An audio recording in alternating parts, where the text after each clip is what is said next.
राम जी की जय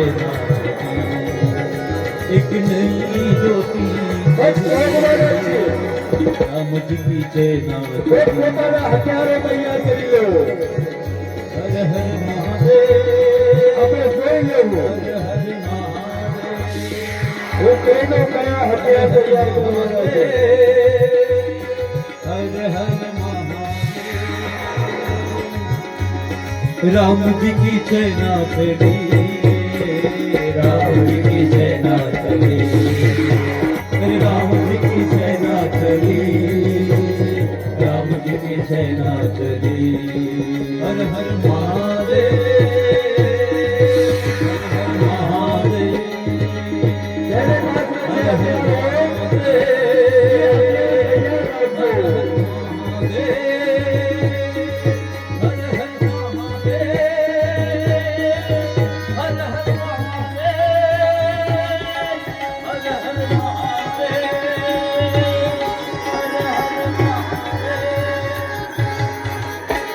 ભગવાન શ્રી રામજી સેના आज लंका के प्रांगण में पहुंची गई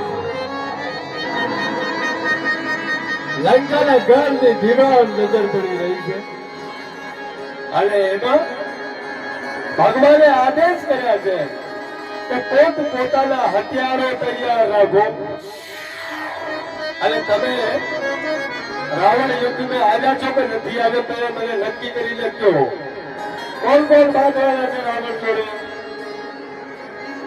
હા એમ તો તમે પોતપોતાની જીવને તૈયાર કરી રાખજો છે ઘરે હાવું જોડે બાંધો ને એવી રીતે બાંધવા માટે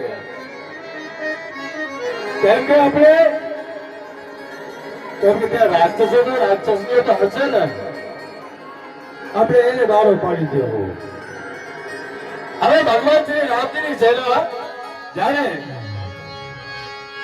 એ પ્રાંગણમાં પહોંચી છે ત્યારે જે નીતિ એ કહે કે એક વાર દૂતને મોકલવામાં આવવું જોઈએ એટલે ભગવાન શ્રી રામે આવતી વાર અંગદને મોકલ્યા છે ને હજી તમે જઈને રાવણને કહીને આવો સારે પહોંચી જાઓ સેવકો હાથો પર પાડોશીના પણ મારે સામે આવી જાઓ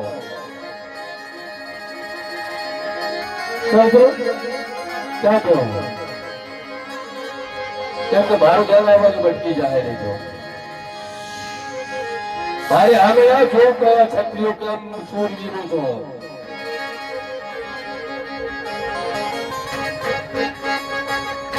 અંગદ પહોંચ્યા છે રાજમહેલ में અને ભગવાન શ્રી રામ ના સંદેશો લઈને પહોંચ્યા છે રાવણ ને કહે કે હે રાવણ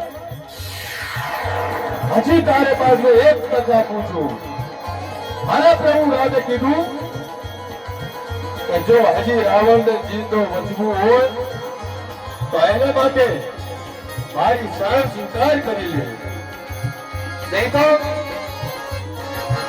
હવે ચડાઈ લંકાને ઉપર થશે પણ રાવણ માન્યો નથી પોતાના અહંકાર में જે ભાવે એ કહેવા પડ્યા છે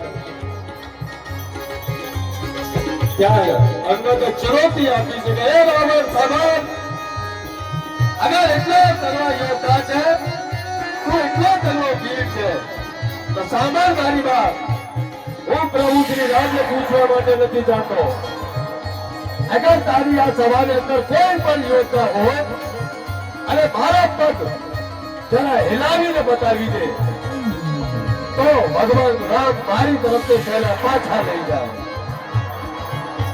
ભગવાનના ભક્તની અંદર કેટલી તાકાત હોય છે કે ભગવાનના નામને લઈને ગમે તે ચુનૌતી આપી શકે છે રાવણના મહેલ કે અંદર અંગદે પગ જગાવી દીધું છે અને કીધું કે ભાવ પગ ઊંચો કરીને બતાવો ધીમે ધીમે કરીને આખી લંકાના પડદો અહેસાસ અંગદે કરી લીધું છે પણ કોઈ એને પગને હિલાવી નથી શક્યો જેને રાવણ આવ્યો અને એ રાવણે જ્યારે પગ પકડવાની કોશિશ કરી ત્યાં અંગદે પગ પાછળ ખેંચ્યો અને રાવણનો જે મુકુટ પડી ગયો એ મુકુટને લઈને રામનલમાં જઈને લાગ્યો હતો. કારણ કે અંગદનું કામ ઈ હતું કે ભગવાને વિભીષણનો રાજ્યાભિષેક કર્યો છે પણ મુકુટ નથી. એ લંકાનો મુકુટ રાવણને થઈ ગયો. ઈ મુકુટને આધારે ભગવાન શ્રી રામે વિભીષણનો જે મુકુટ જોતો હતો એ મુકુટ આપ્યો. અને અન્ય કહે છે રાવણ તું મારા પગે પડી રહ્યો છે એના કરતા જા ભગવાન શ્રી રામના પગે પડ તો તારો કલ્યાણ થઈ જાય. એટલે કહીને અંદર આપણે રાજધાનીને પાછા આવી ગયા. આવા શૂરવીરો જ્યારે ધર્મની રક્ષા માટે નીકળે ત્યારે એને હવે રાવણ સેવા પર ફેર થઈ જાય. એ છેલ્લી ચુનૌતી લઈને આવ્યો તો ચાલતો તૈયાર થઈ જાજો. હવે તમારે ઘરે કાળ ઊભો છે. કારણ કે રાવણ જેવો કાળ સરકાર સાહેબ થયો આ બધી બધા બની ગયો. એટલા એક દિશા નથી દક્ષિણ દિશા કહો કે એ દિશામાંથી વીજળીના ચમકારાઓ થતા હોય એવા ચમકારા થઈ રહ્યા હતા. કે દેખ દિશા દક્ષિણ દાદા કે દક્ષિણની દિશામાં જોયું કે હે વિભીષણ જો આ બાજુ કેમ ચમકારો થઈ ગયો તો ત્યારે વિભીષણે કીધું કે પ્રભુ અહીંયા રંગ મહેલ છે રાવણનો અને અહીં અપ્સરાઓનો રાજકાજ કરાઈ રહ્યા છે. પણ એના ગુપ્ત જે રહસ્ય હતા કે અંગદ જો બેવડાવીને આવ્યા હતા ને એટલે ઓલો ગભરાઈ ગયો ના ગભરાટને છુપાવવા માટે રંગ મહેલને પહોંચી ગયા હતા રાવણ. પછી પ્રભુએ એક બાણ માર્યો છે અને એક બાણ બંને કરેલા બે કુંડલ રાવણના જે છત્ર હતા ઉપર એ છત્ર એક બાણ તો તીનો બિંદી નાખ્યા છે. કોઈને ખબર નથી પડી કે આ કેવી રીતે બિંદી છત્ર મુકટતા તકતમ હટે. આ તીન વસ્તુ ભગવાને નાશ કરી નાખી છે. મુકુટ તો પહેલે આવી ગયો પછી છત્ર આવી ગયો અને બંધો ધરીના કુંડલો બીજી નાખાય. એ પણ બ્રહ્મ પરમાત્મા માટે રાવણ ચુનૌતી આપે સવાર પડી.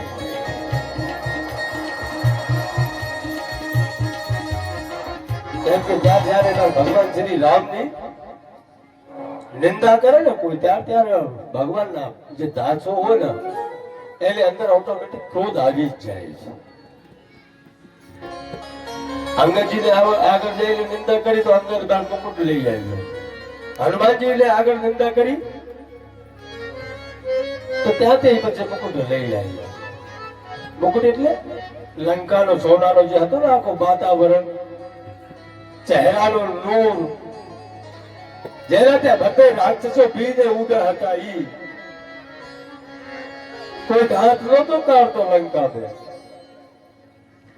બધે બી ગયા હતા, નૂર લઈ ગયા હતા. ઈ ચહેરાનો નૂર જેને મુકુટ કહી શકાય એ હનુમાન લઈ આવ્યો અને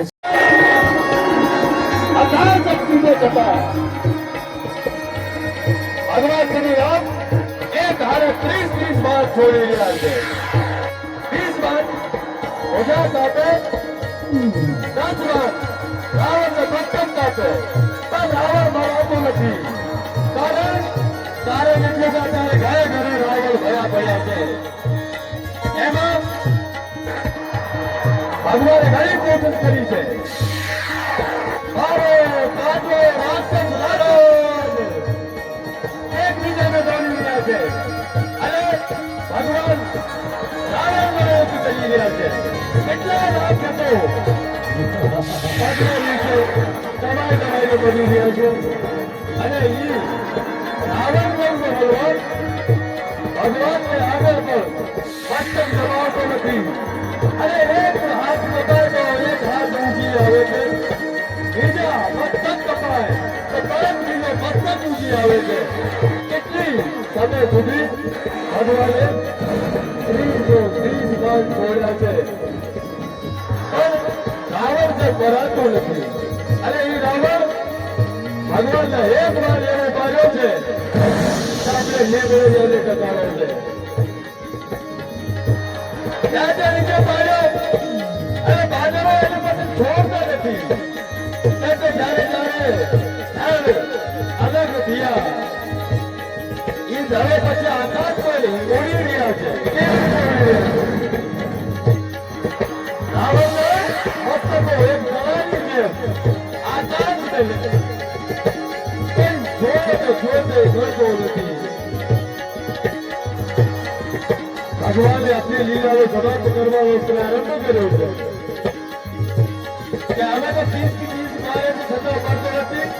ક્યાં વિભીષણ આવ્યો અને વિભીષણે ભગવાન શ્રી રામને કીધું છે કે પ્રભુ આ રાવણને એક વરદાન છે કે એને લાવીને અંદર જે અમૃત કુંડ છે એ અમૃત કુંડ નહીં સુકાય ત્યાં સુધી રાવણ નહીં મરે. પ્રભુ તમે હવે એને અમૃત કુંડ ને તેને છોકો પછી રાવણ મરશે. ત્યાં ભગવાને 31 બાણ છોડ્યું છે. એક વાર છે 20 કપાય છે અને બીજા 10 બાણ છે. એવા 10 થી 10 પત્થર કપાયા અને જે 31 બાણ હતું એ 31 બાણ છે રાવણનો જે અમૃત કુંડ હતો એ અમૃત કુંડ સગાઈ છે. અને રાવણ ધરતી ઉપર પડ્યો. એ ધરતી ઉપર પડ્યા ત્યાં સુધી એને રામ નામ લીધું નથી. પણ જ્યાં એને લાવીનો માર અમૃત કુંડ સુકાળો ત્યારે મરતે મરતે હે રામ હે રામ હે રામ એમ કરીને પછી પૂછે છે ઓલા રામ ક્યાં છે? લાવો હવે હું મારી દઉં. લે બધું કપાઈ ગયું છે છતાં રામને પુકારી રહ્યા છે. કારણ એટલે કે હવે મારી મૃત્યુ છે એટલે જો રામ છેલ્લી ગતિએ મારે સામે આવી જાય તો મારો મોક્ષ થઈ જાય. અહીંયા રાવણ મરાણો છે અને એ રાવણ મર્યા બાદ ભગવાન શ્રી રામે લખનને કીધું છે અગર તારે નીતિ શાસ્ત્ર શીખવું હોય તો રામને પાસે જા. હવે તમે વિચાર કરો આ ધર્મી હતું, ધર્મને વિરુદ્ધ ચાલતા હતા છતાં ભગવાન રામે નીતિ શાસ્ત્ર શીખવા માટે લખનને રાવણ કે પાસે મોકલ્યા છે. અને રાવણને જે કઈ જ્ઞાન દીધું એ લખનને દીધું. સર્વપ્રથમ જ્ઞાન એ કે ગમે જેને ત્યાંથી જ્ઞાન લેવું હોય એને પાસે નમીને જઈને કરવાનું. જે કઈ લેવું હોય નમીને લેવાનું. કેમ કે આજ કે યુગમાં જે નમે છે એ જ ગમે છે. આવા જુઓ રાવણ મરાણો અને ભગવાન શ્રી રામે લખન જાવંત નીલ અંગદ હનુમાન આ લોકોને આદેશ કર્યા છે કે જાઓ હવે વિભીષણનો રાજ્યાભિષેક કરી દો. અને વિભીષણને લંકામાં લઈ જઈને રાજ્યાભિષેક કરાવવાનો છે. અને જે લંકાની સંપત્તિ હતી, કેમ કે વિચાર કરો જેને રાજગાદી મળી જાય પછી એમાંથી 1-2 ટકા નીકળી જાય તો શું ફેર પડે? આમ તો રાવણે લૂંટીને જ ભેગા કર્યો હતો. એટલે વિભીષણે પુષ્પક વિમાનની અંદર ભરીને બધી માયા જે કઈ હતી અને પુષ્પક વિમાનમાં તે ઉપરથી ઉડાડવાનો ચાલુ કર્યો છે. અરે બાંદર છે મારા બાપ. એ બાંદરો જે ઉપર તે નાખવામાં આવતો હતો ને જેને હાથમાં જે આવ્યો એને પહેરવાનું ચાલુ કર્યું છે, શૃંગાર કરવાનું ચાલુ કર્યું. જે હાથનો છે એને પગમાં પહેર્યું છે, જે માથાનો છે એને હાથમાં પહેર્યું છે. અને જે લોકો કોકને હાથો ચડિયા પહેરીને રગડે છે અને પછી ભગવાનને આવીને કહે છે ભગવાન અમે કેવા લાગીએ હવે ભગવાનનો ભગત કેવો લાગે તો ભગવાન દાંત આવે કે નહીં બહુ સુંદર લાગે છે ભગવાને એટલું જ કીધું કે બહુ સુંદર લાગો તો તમે જેવા છો મારા છો અહીંયા ભગવાન પછી મુક્ત સૈનિકોને લઈને આપણે અયોધ્યાની તરફ પ્રસ્થાન કરે છે પુષ્પક વિમાનમાં ભરાણા છે અને એ પુષ્પક વિમાનમાં લઈને દાદા તમારે જે રામ રાજ્ય આરતીનું કરવું હોય 5